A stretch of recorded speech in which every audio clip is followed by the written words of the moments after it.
بالله من الشيطان الرجيم.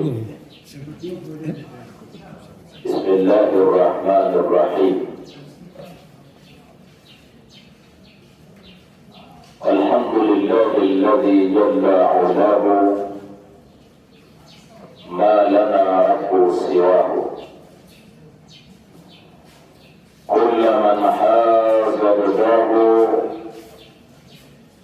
فحاز في العمر الأرض. ربنا الله الكريم دائم حي قديم. أبدع الكون العظيم موجعا فيه العجب، موجعا فيه الدليل النار الله الجليل. وأصلي وأسلم على سيدنا محمد. روحي بحبك في ضياء قديم، والشوق منا في هواك عظيم. تحيا القلوب بذكر محمد، في ذكره نور وفيه نعيم. وأصلي وأسلم وبارك عليه وعلى آله وصحبه وسلم، أما بعد. فيا حراس العقيدة الإسلامية، baada ya kumshukuru Mwenyezi Mungu Subhanahu wa Ta'ala, ambaye kwa rehema zake na kwa utashi wake ametujalia kuwa miongoni mwa wale ambao wamediriki mwezi huu mtukufu wa Ramadhani, kwani wako wengi miongoni mwetu walitamani mwezi huu wa Ramadhani uwakute na wakafanya maandalizi ya aina mbalimbali, kila mmoja kwa namna yake, lakini mwisho wa siku kadari ya Mwenyezi Mungu Subhanahu wa Ta'ala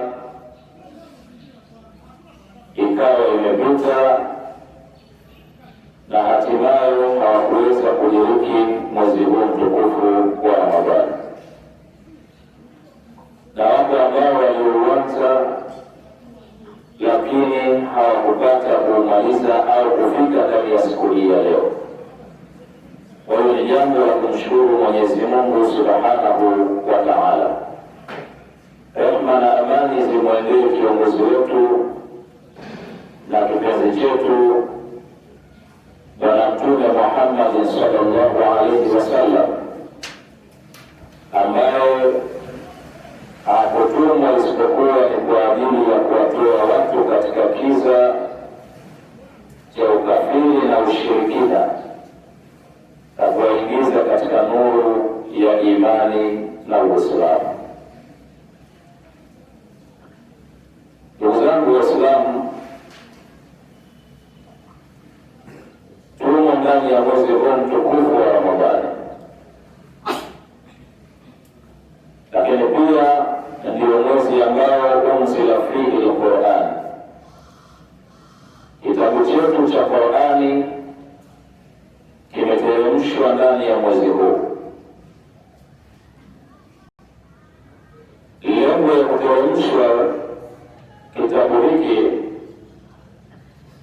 ni kwa ajili ya kuja kuwa ni mwongozo kwa watu na kuwasaidia watu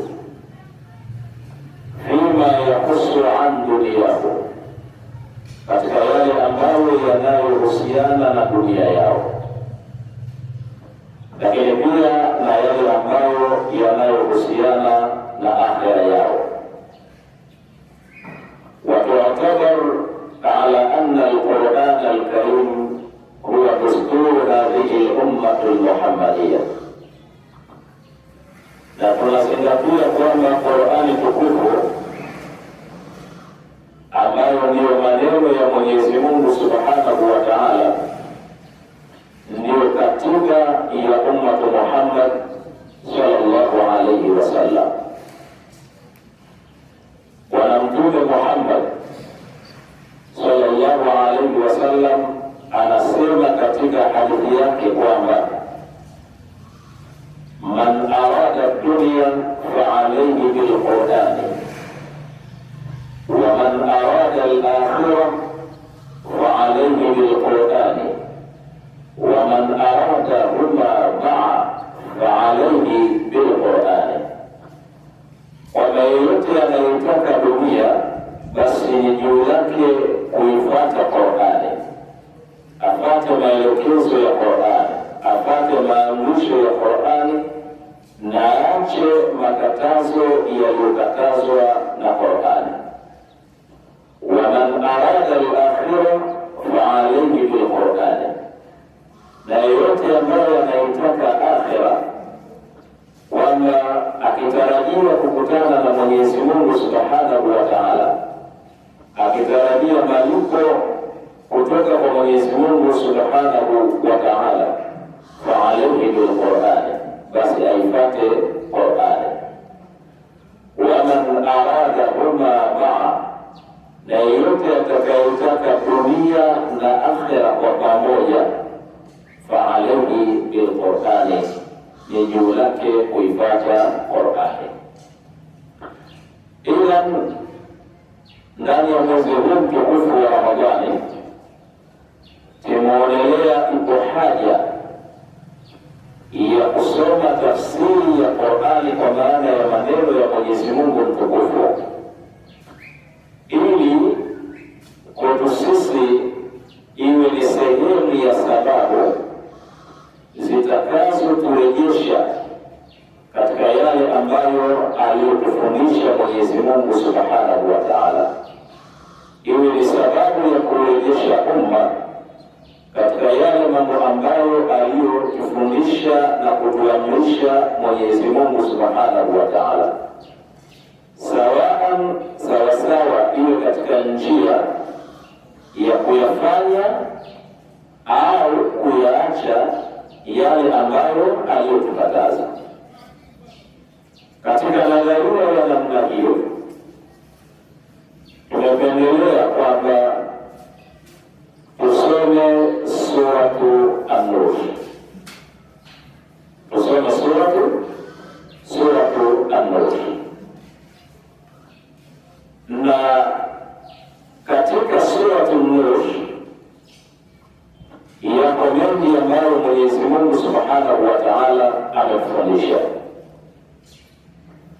Miongoni mwa mambo aliyotufundisha ni namna bora ya utekelezaji wa hukumu ambazo zinatutaka sisi kama viongozi kuzitekeleza bila huruma kwa wale ambao wanaomkosea Mwenyezi Mungu Subhanahu wa Ta'ala.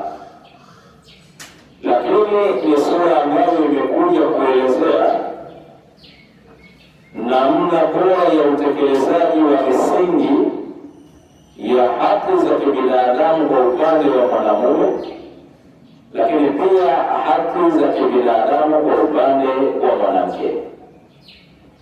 Lakini pia imekuja kuelezea mfumo mzima wa namna bora tunaotakiwa sisi Waislamu kuishi kwa kutaamali wenyewe kwa wenyewe, na hatimaye mwisho wa siku tuweze kuishi ndani ya dunia hii tukiwa salama salimini, na hata tutakapokuja kuondoka katika dunia hii, maana yake tuwe tumeondoka tukiwa ndani ya misingi ya mfumo wa maisha aliyotuelekeza Mwenyezi Mungu na Bwana Mtume Muhammad sallallahu alayhi wasallam.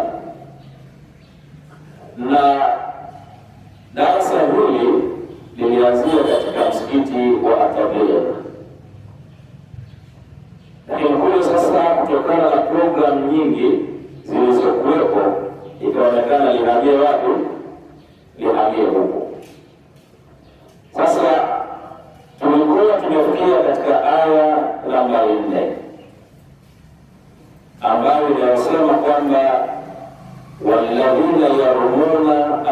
almuhsanati, na wale ambao kazi yao ni kuwatupia zinaa wanawake waliohifadhika katika ndoa zao, au wale ambao pia hawajaolewa lakini wamehifadhika katika nini?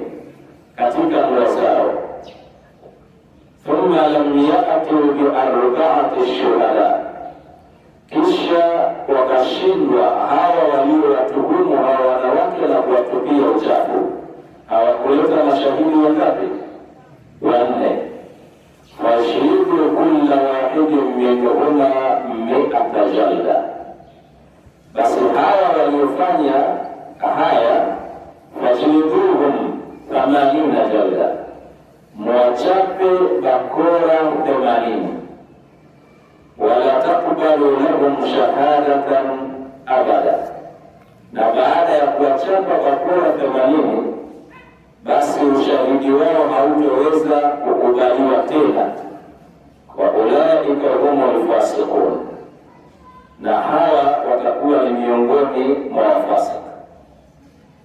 Sasa bilikhtisari shadidi, kabla hatujaja katika kusherehesha aya hii na kuangalia yale ambayo tunaweza kujifunza kwa kupitia aya hii, ipo haja ya kuingia sehemu ya nukta zilizotupelekea sisi kusoma sura hii ambayo ni Suratu An-Nur. Tumependelea kusoma sura hii, Suratu An-Nur, kwa sababu ya kufuata maelekezo ya Bwana Mtume Muhammad sallallahu alaihi wasallam. Ikumbuke kwamba Bwana Mtume Muhammad sallallahu alaihi wasallam baada ya kupewa utume akiwa katika mji wa Makka aliweza kuishi akiwalingania watu katika kalimatu tauhidi ya la ilaha illa Allah Muhammad Rasulullah kwa muda usiopungua miaka 23. Katika kipindi chote hichi akiwalingania watu katika neno hili shahadatu an la ilaha illa Allah wa anna Muhammadan Rasulullah, miaka 23.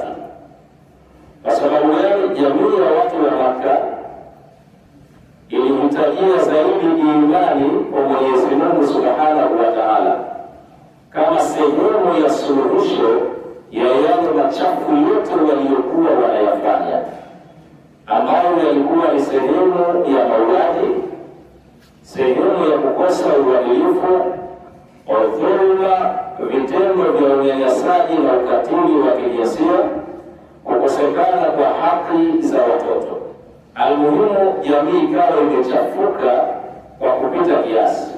Kwa hiyo wakati Bwana Mtume Muhammad sallallahu alaihi wasallam anatumwa kwa watu hawa, maana yake njia pekee ya kuweza kuwasababisha watu hawa watoke katika yale waliokuwa wanayafanya ilikuwa kwanza ni kuzamisha roho ya imani katika nyoyo zao. Imani itakapotulia katika nyoyo zao, maana yake hakuna mtu anaweza kumnyanyasa mwenzake, hakuna mtu anaweza kumwibia mwenzake, hakuna mtu anaweza kumdhulumu mwenzake, hakuna mtu anaweza kumwibia mwenzake, hakuna mtu anaweza kumuua mwenzake. Mnafanyana zoea. Kwa hiyo hatua ya kwanza ya Bwana Mtume Muhammad sallallahu alaihi wasallam ikawa ni kuwalingania watu katika misingi ya imani kupitia kalimatu tauhidi ya la ilaha illa Allah Muhammadan Rasulullah. Baada ya miaka hiyo 23 Bwana Mtume Muhammad sallallahu alaihi wasallam hajara min Makkah ila al-Madina, alitoka katika mji wa Makka kuelekea wapi? Kuelekea Madina.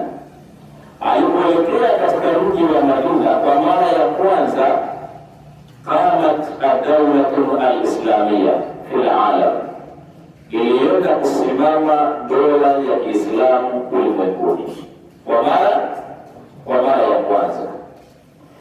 Tunajua kwamba dola ya Kiislamu au dola yoyote ile ni lazima, ili iitwe dola, lazima iwe na mihimili ya kanuni na sheria itakayopelekea kuisimamisha dola ile na kuiongoza dola ile. Kama vile mfano leo tunasema daula ya Tanzania kama anmat, dola yetu ya Tanzania ina mihimili mingapi? 4, sio? Muhimili wa kwanza Mbolamani, kupatikana bunge, sio? Muhimili wa pili Al-Majlis al-Wazara, ni kupatikana baraza la nini la mawaziri, sio? Muhimili wa tatu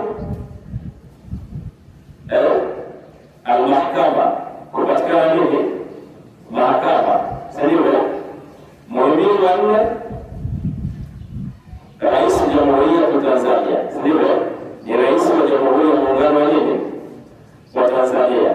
Tunaangalia vizuri, ambapo hawa wote wanapatikana kwa mujibu wa misingi ya katiba tuliyojichagulia, sio? Na hii ndio inaitwa nini kitaalamu tunasema inaitwa at-tawabut. At-tawabut ni msingi wa kanuni uliowekwa kwa ajili ya kusimamia na kuongoza mfumo wa maisha ya watu. Kwa maana umeiba utahukumiwa kwa mujibu wa sheria zilizowekwa. Tunaangalia vizuri. Umeua utahukumiwa kwa mujibu wa sheria zilizofanyaje zilizowekwa. Wa hal kadhalika fi dawla al-islamia, katika dola ya Kiislamu, maana yake muhimili wa kanuni na sheria na katiba ulikuwa ni nini? Ni Qur'ani. Tunafahamiana vizuri, ambayo ni maneno ya Mwenyezi Mungu Subhanahu wa Ta'ala.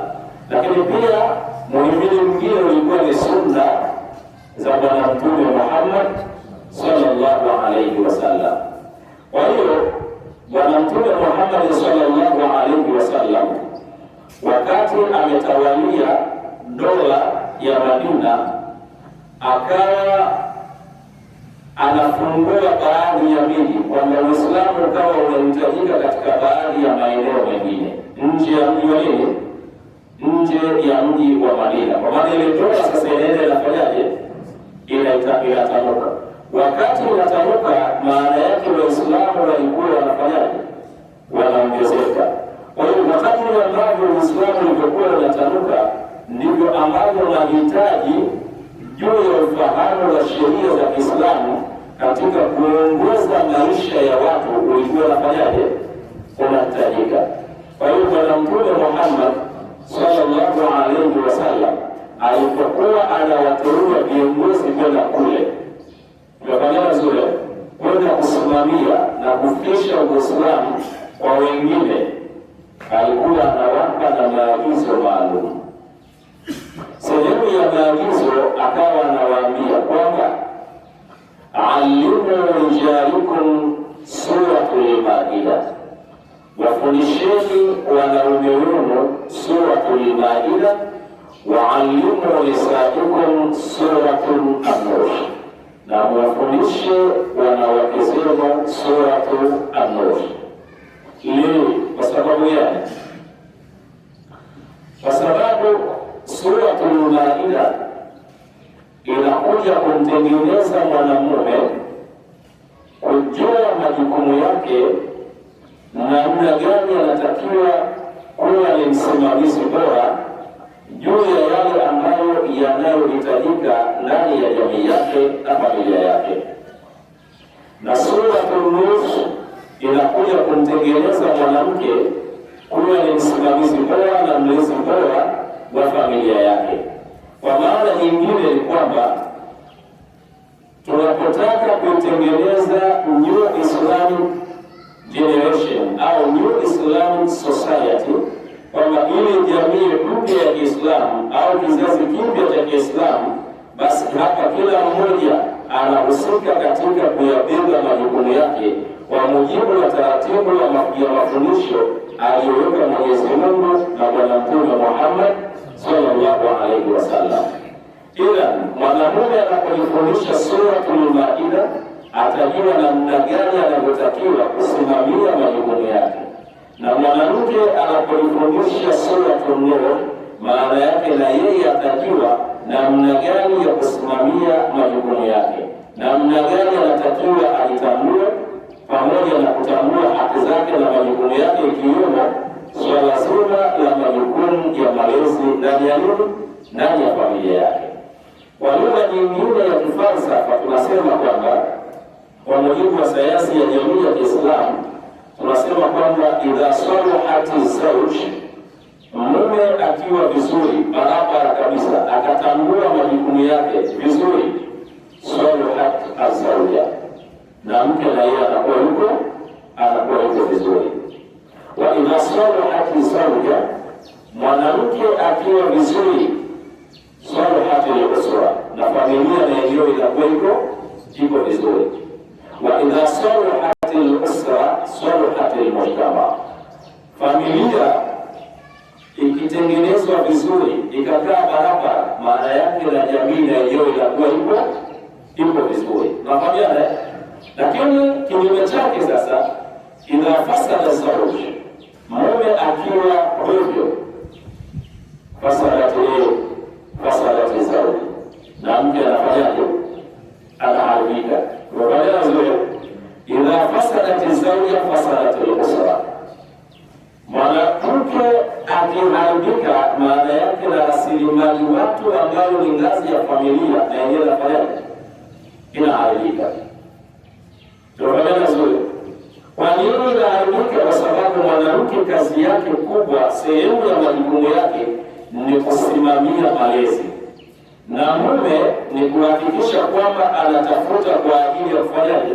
Kwa ajili ya kuwahudumia watu wa nyumbani kwake. Sasa ikitokea mwanamke ameharibika, maana yake na watoto watafanyaje? Wataharibika. Watoto wakiharibika, maana yake kwenye jamii hauwezi ukapata kizazi chema na hauwezi ukapata jamii iliyokuwa njema. Ndio maana sasa leo utaona kwamba kullama kathurat almujtamau alislami, yani kullama kathurat wa tas'at almuslimin, kila ambavyo Waislamu wanavyoongezeka kuwa wengi na kila ambavyo jamii ya Kiislamu inavyokuwa kubwa, ndivyo ambavyo maharibiko yanaongezeka zaidi. Ushinda huko nyuma ukirejea, wazee wetu ninyi ni mashahidi kwamba kwa namna ambavyo jamii yetu ilivyokuwa inafanyaje, inaongezeka kwa kipindi cha nyuma, ndivyo ambavyo mazingira ya rasilimali watu ilivyokuwa bora zaidi. Tofauti na leo,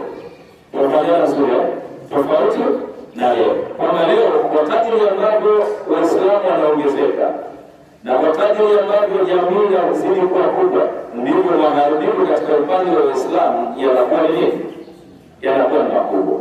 Hii ni kwa sababu gani? Kwa sababu we don't care about our responsibility, yani hatuna uangalifu katika majukumu yetu, kwamba wanamume hatuna uangalifu kwenye majukumu yetu, lakini pia wanawake zetu na wenyewe hawana uangalifu katika nini? Katika majukumu yao. Na mfano mfupi, tazama katika nyumba tunazoishi, kwa asilimia kubwa ni nani ambaye ana sauti?